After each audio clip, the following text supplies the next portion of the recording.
Hello everyone, कैसे हैं आप सभी लोग। आशा करता हूँ आप सब लोग बहुत अच्छे होंगे। आज का सेशन शुरू करते हैं। आज के सेशन में हम लोग क्या करने वाले हैं। आज के सेशन में हम लोग देखने वाले हैं, जैसे कि आपको पता ही चल गया होगा अभी तक। आज के सेशन में हम लोग देखने वाले हैं study plan for financial accounting. अब मैं स्टडी प्लान जो आपके साथ में डिस्कस करूंगा ना, उसको हम लोग सबसे पहले ये देखेंगे कि हमें कितने डेज अलॉट कर रहे हैं सब्जेक्ट वाइज, कितने आवर्स अलॉट कर रहे हैं सब्जेक्ट वाइज। ठीक है। डेज और आवर्स निकालने के बाद हम लोग चले जाएंगे एबीसी एनालिसिस के ऊपर। ठीक है, जिसमें आपको ये चीज समझनी है कि ए कैटेगरी वाले चैप्टर आपको एग्जाम में 40 मार्क्स से ज्यादा मतलब पास करा सकते हैं।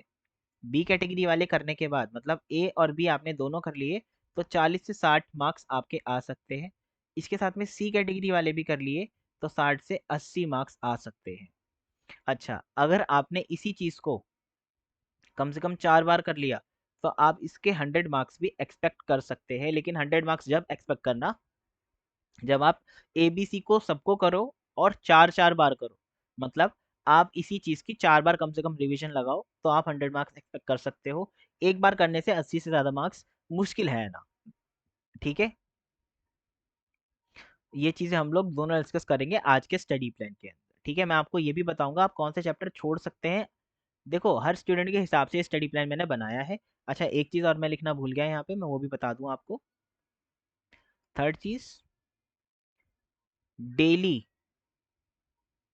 आवर्स जो है हमारे इस प्लान के हिसाब से 2 आवर्स है कि आप फाइनेंशियल अकाउंटिंग 2 घंटे पढ़ते हो। और ये प्लान बेसिकली उन स्टूडेंट्स के लिए है जो सेल्फ स्टडी कर रहे हैं, जो सेल्फ स्टडी कर रहे हैं उनके लिए। जो कहीं कोचिंग ले रहे हैं देन उनके लिए तो फिर कोई प्लान ये वाला काम नहीं करेगा। ठीक है, फिर उनको उसी के हिसाब से चलना चाहिए जिस हिसाब से उनके कोचिंग में चीज़ें हो रही हैं। लेकिन अगर कोई इंसान सेल्फ स्टडी कर रहा है, और अगर कोई ऐसा इंसान है जो सेल्फ स्टडी प्लस यूट्यूब से लेक्चर देख लेता है रिवीजन वाले, उसके साथ भी कर रहा है, तो ये उसके लिए भी एप्लीकेबल है। सर लेकिन हम तो 2 घंटे दिन में नहीं पढ़ते, हम तो दिन में एफए को कम से कम फाइनेंशियल अकाउंटिंग को 6 घंटे पढ़ते हैं।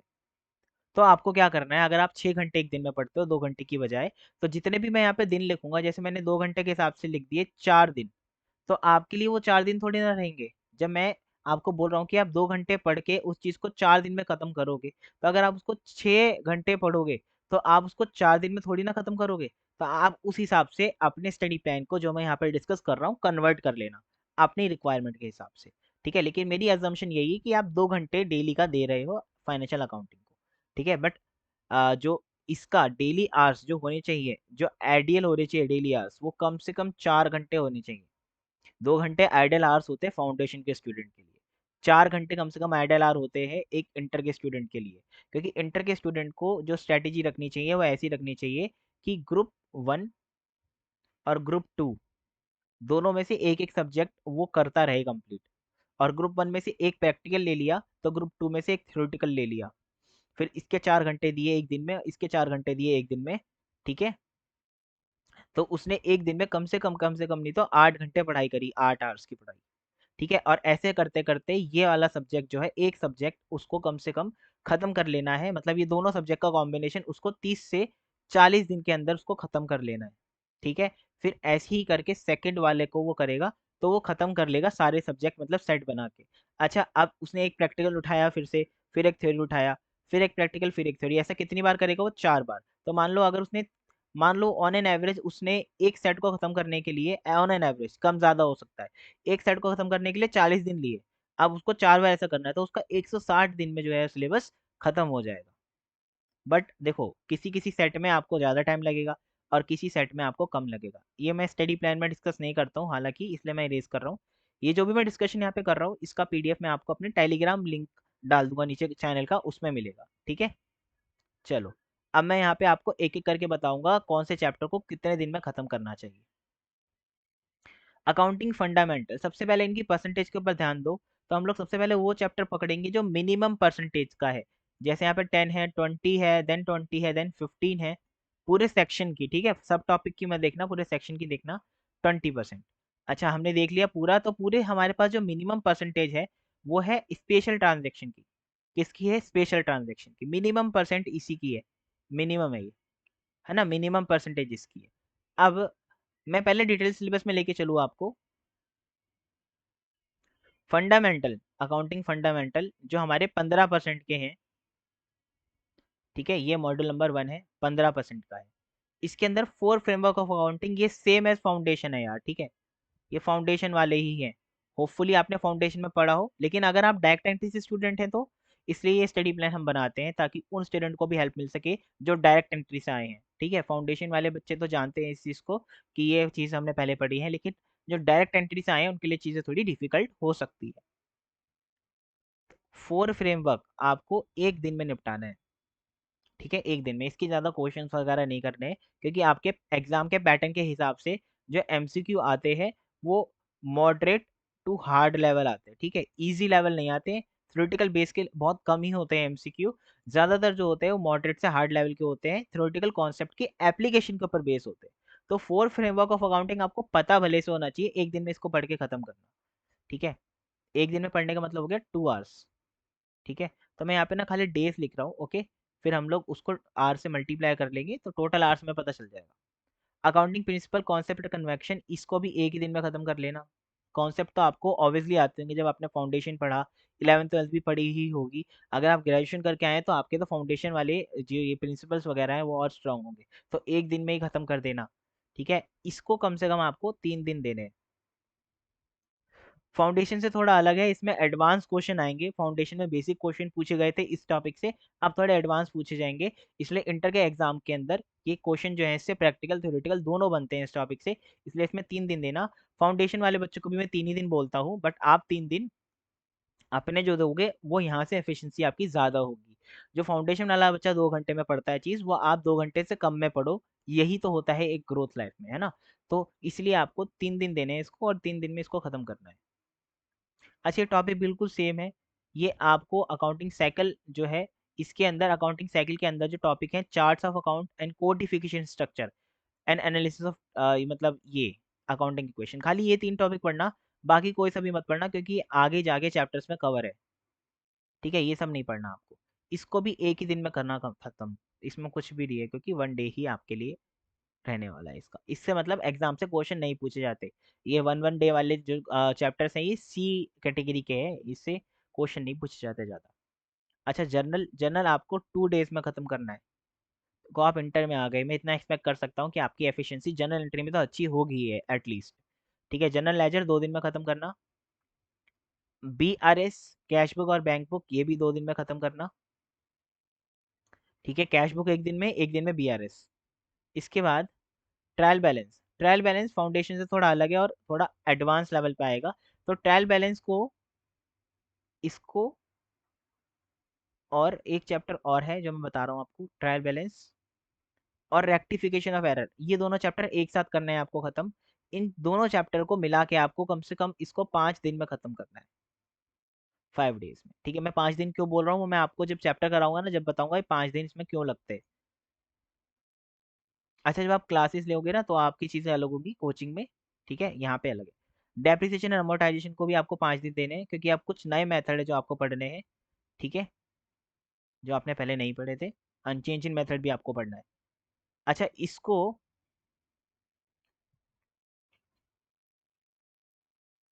हाँ, ये जो चीज़ है ना ये वाला, ये आपको नहीं करना है इसमें, इसको नहीं करना है इसमें, ठीक है, इस टॉपिक को इसमें नहीं करना। ये टॉपिक आपको करना है सेक्शन नंबर सी के साथ, ठीक है। तो ये 1.8.3 वाला टॉपिक आपको सी के साथ करना है, क्योंकि सी वाला जो सेक्शन है उसके अंदर ये टॉपिक आपको मैं कराऊंगा, मैं अपनी क्लासेस में भी सेक्शन सी में ही कराता हूँ। तो ये दोनों चीज़ें आपको साथ में करनी है, ठीक है। तो आपका ये पूरा मैंने बता दिया, इसमें इतने इतने दिन लगने हैं और क्या नहीं करना वो भी बता दिया। अब इसके अंदर बिल ऑफ एक्सचेंज है, ठीक है, कंसाइनमेंट और जॉइंट वेंचर है। कंसाइनमेंट थोड़ा एडवांस है, ये बात समझ लेना, फाउंडेशन वाला नहीं है, लिखा तो वैसे ही है लेकिन फाउंडेशन वाला नहीं है। बिल ऑफ एक्सचेंज भी एडवांस है, इसमें इंसॉल्वेंसी अकोमोडेशन के भी पोर्शन है, और जॉइंट वेंचर भी एडवांस आएगा, ठीक है। वैसे कंसाइनमेंट के ज़्यादा चांस पेपर में होते हैं, लेकिन आपको ये जो तीनों चीज़ें हैं आप इसमें थोड़ा दिन लगाने हैं, और 4 दिन में इसको आपको ख़त्म करना है, 4 डेज में, ठीक है। इसके बाद फाइनल अकाउंट है यार, फाइनल अकाउंट में तो आपको भर भर के मेहनत करनी है, कम से कम 15 दिन लगाना, क्योंकि इसके अंदर फाइनल अकाउंट सोल प्रोप्राइटर के भी है, फिर एनपीओ भी है और फिर इनकम्प्लीट रिकॉर्ड भी है। तो ये 15 दिन तो आप सोल प्रोप्राइटर वाले में लगाना, ठीक है। इसके बाद एनपीओ में, 5 दिन लगाना, और सिंगल एंट्री में भी 5 दिन लगाना। सर आपने सोल प्रोप्राइटर वाले चैप्टर के अंदर 10 दिन बोले और बाकी, अब सॉरी 15 दिन बोले, बाकी दोनों में 5-5 बोले। बाकी दोनों में कम क्यों? हालांकि जो सिंगल एंट्री सिस्टम है वो आपके लिए कहीं ना कहीं नया है, एनपीओ की एडजस्टमेंट कहीं ना कहीं नहीं है, तो इसमें कम टाइम क्यों? फाइनल अकाउंट वाले बेसिक चैप्टर में ज़्यादा टाइम क्यों? क्योंकि इस वाले चैप्टर से जो क्वेश्चन आते हैं वो ज़्यादा मार्क्स के होते हैं, पहली बात। दूसरी बात, इस चैप्टर को जो अच्छे से कर लेता है, जिसका बेसिक इस चैप्टर का स्ट्रॉन्ग रहता है, वो सिंगल एंट्री बहुत आराम से कर लेता है, वो एनपीओ बहुत आराम से कर लेता है। ठीक है, आप खुद महसूस करोगे इस चीज़ को कि आपने अगर फाइनल अकाउंट वाला चैप्टर अच्छे से किया है, तो आपको बाकी दोनों चैप्टर भी जो है वो अच्छे से समझ में और जल्दी आ जाएंगे। इसलिए 5-5 दिन सफिशियंट है, कंडीशन बिंग दैट कि आप 15 दिन इसको दो। इसके बाद पार्टनरशिप अकाउंट। पार्टनरशिप अकाउंट पूरा 10 दिन में ख़त्म हो सकता है, 10 डेज में। ठीक है, एडमिशन, रिटायरमेंट, डेथ, जीएलपी अलग से नहीं आएगा यार, जीएलपी बहुत छोटा टॉपिक है, आपको पता है, बहुत छोटा, ज़्यादा बड़ा नहीं है। डिसोल्यूशन थोड़ा सा बड़ा है, तो ये तीनों जो टॉपिक है ना, चारों, ये तो 12th वाले ही हैं। इसके बाद यहाँ से टॉपिक जो है ना थोड़ा एडवांस है। Accounting of limited liability partnership, इसको हटा के आपको 15 दिन, 10 दिन में करना है। इसके लिए आपको 2 डेज अलग से देने, तो टोटल हो गया यहाँ पे 12 दिन। ठीक है। अच्छा, लीज अकाउंटिंग आपके लिए एकदम नया है, बट छोटा टॉपिक है, ज़्यादा दिन नहीं लगने चाहिए, 5 दिन से ज़्यादा आप इसमें वेस्ट मत करना। ठीक है। ब्रांच, ब्रांच भी बड़ा है, थोड़ा नया भी है, तो इसमें कम से कम 7 दिन लगेंगे आपके। ये वाला चैप्टर आपका 2 पार्ट में है, एक लॉस ऑफ स्टॉक और loss of profit. Loss of stock में 5 दिन और लॉस ऑफ प्रॉफिट में 5 दिन, मतलब 10 डेज इसमें लगेंगे आपके। हायर परचेज इंस्टॉलमेंट वाला चैप्टर बड़ा है, इसके अंदर 7 दिन लगेंगे कम से कम। ठीक है। अच्छा, दिन मैंने इस हिसाब से भी अलग किए हैं कि पेपर में उनका रेलिवेंस कितना है, वो कितनी बार पूछे जाते हैं, वो कितने इंपॉर्टेंट हैं।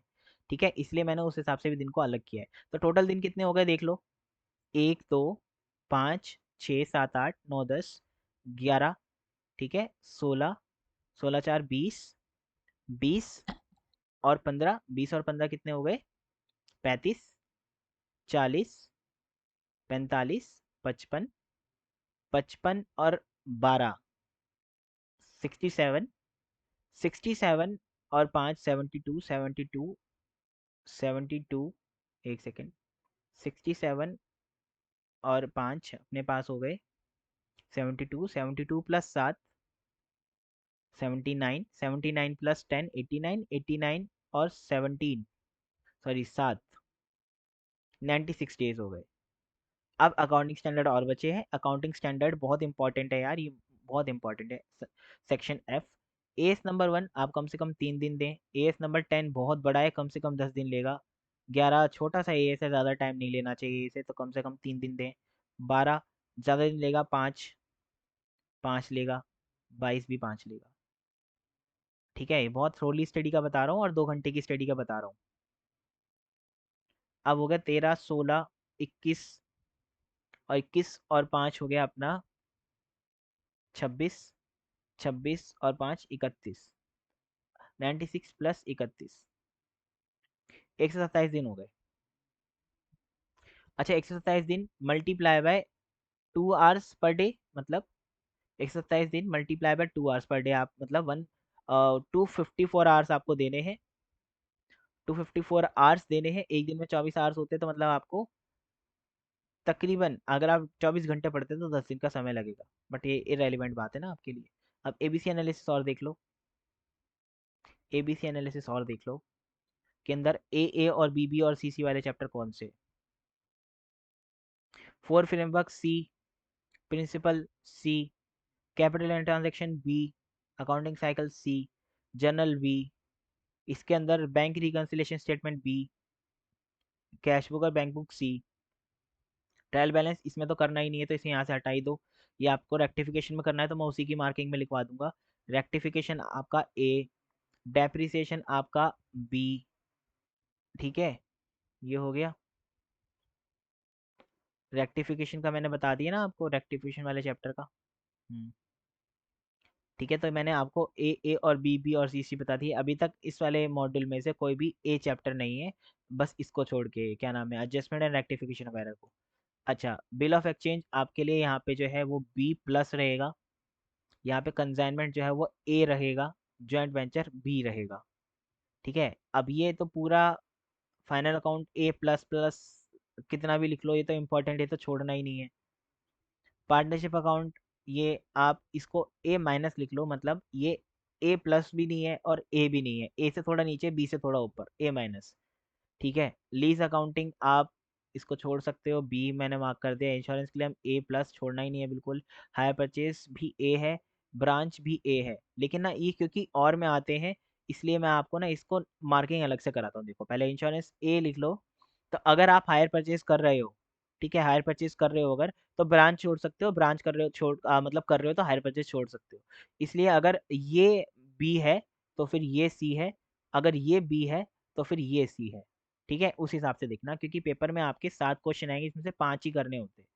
ठीक है, तो 2 क्वेश्चन छोड़ना ही है अपन को, पूरा पेपर नहीं सॉल्व करना। लीज अकाउंटिंग अभी नया जोड़ा है, इसको ए मार्क कर लो, इंस्टीट्यूट इसके ऊपर पूछ सकता है और छोटा भी है। ठीक है, तो अभी मैंने आपको बता दिया ए। और अकाउंटिंग स्टैंडर्ड में से ए जो है, सबसे पहले तो ये चीज़ें अपनी पूरी की पूरी, ये सब चीज़ें पूरी ए हैं। इसके दिन मैंने इसी में जोड़ रखे हैं 31 में, ठीक है, अलग से नहीं है वो। डिस्क्लोजर वाला पूरा ए है, प्रॉपर्टी प्लांट इक्विपमेंट ए। तो आप इस सारे अकाउंटिंग स्टैंडर्ड करो, सारे ही ए हैं। ठीक है, ये तो सारे ही ए हैं, अकाउंटिंग स्टैंडर्ड तो छोड़ना ही नहीं है। अब ये पूरा स्टडी प्लान है, ठीक है। अब पढ़ाई कैसे करी जाए ये मैं आपको और बता दूं लास्ट में। ठीक है, अभी सीएमए फाउंडेशन का रिजल्ट आया नहीं है, 1-2 दिन में सीएमए फाउंडेशन का रिजल्ट आने वाला है ना। तो सीएमए फाउंडेशन से अगर आप हैं, तो आपका रिजल्ट या तो अभी आपका ये वो प्रोसेस में है, या तो आप पास हो चुके हो, दोनों में से एक चीज़ है, या आप डायरेक्ट एंट्री से हो, तो आपका सीधा स्टार्ट करनी है पढ़ाई। तो अगर प्रोसेस में है तो भी आप लेक्चर देख सकते हो, कोई प्रॉब्लम नहीं है, पास हो गए तो भी देख सकते हो। इसके अंदर दो है, सेल्फ स्टडी और लेक्चर या कोचिंग। और डायरेक्ट एंट्री का भी सेम है। देखो, सेल्फ स्टडी करने के अपने फ़ायदे हैं, सेल्फ स्टडी में टाइम ज़्यादा लगता है, जैसे मैंने आपको बताया अभी। टोटल टाइम मैंने आपको कितना बताया था अभी, 254 दिन, है ना। 254 आवर्स बताए थे, 254 आवर्स हो गए, है ना। 254 आवर्स थे, और दिन कितने थे आपके, 127 दिन थे, 127 डेज। इतने आवर्स चाहिए, इतने दिन चाहिए। ठीक है, 2 घंटे के पर डे के हिसाब से। ठीक है, अगर देखो, अगर आपने टाइम बढ़ा दिया, 4 घंटे कर दिया, तो 127 थोड़ी ना रहेगा, फिर इसका भी आधा हो जाएगा। तो आप उस हिसाब से देख लेना।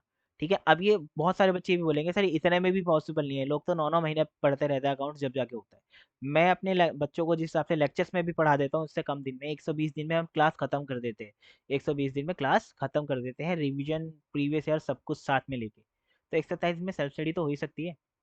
ठीक है, लेकिन सेल्फ स्टडी का यही नुकसान है यार, कि आप इसको ट्रैक नहीं कर पाओगे, एक तो कि आपकी प्रोग्रेस क्या है। ठीक है, आपका डिसिप्लिन थोड़ा सा इधर उधर हो सकता है, कि यार चलो पैसे भी नहीं दिए, कॉस्ट भी नहीं लगी, और हमने करेंगे, चल कल कर लेंगे, बहुत दिन है, तो ऐसा। और आप अपनी प्रोसेस को ट्रैक भी नहीं कर सकते, और ना ही आपको टेस्ट दे पाओगे, ना ही आपके एफर्ट्स उतने रहने वाले हैं। तो अगर आपका डिसिप्लिन बहुत अच्छा है, आप अच्छे से पढ़ लेते हो, आपकी सिटिंग लॉन्ग हार तक जा सकती है सेल्फ स्टडी, तो आप ज़रूर बिना कोचिंग के करें। लेकिन अगर आप डिसिप्लिन में थोड़े इधर-उधर हो जाते हैं, तो बिल्कुल चांस मत लो। आपका एक अटेम्प्ट मिस करने का मतलब है कि आपकी अगर 50,000 का पैकेज लगने वाला था पर महीने का, तो आप उसको 6 महीने से डिले कर दोगे। तो मतलब आप अपना कम से कम 3 लाख रुपए का नुकसान कर लोगे, अगर आपने एक अटेम्प्ट छोड़ दिया तो। ठीक है, तो वो 3 लाख रुपए का नुकसान आपको नहीं करना है। कोचिंग हम लोग जो प्रोवाइड करा रहे हैं, फाइनेंशियल अकाउंटिंग की कराते हैं हम लोग, अभी बैच न्यू स्टार्ट हुआ है उसके। ठीक है, वो हम लोग बहुत ही मिनिमम कॉस्ट 4,000 रुपये पे करा रहे हैं पर सब्जेक्ट। बट ये 4,000 रुपये 3500 रुपये में आपको अभी के लिए मिल सकते हैं। इसके अंदर हम लोग बहुत अच्छी तरह से आपको बुक वगैरह सब प्रोवाइड करा रहे हैं। देखो, अभी जो लेक्चर उसमें चल रहा है, वो चल रहा है इंश्योरेंस क्लेम। देखो, ये उसका एक स्नैपशॉट है।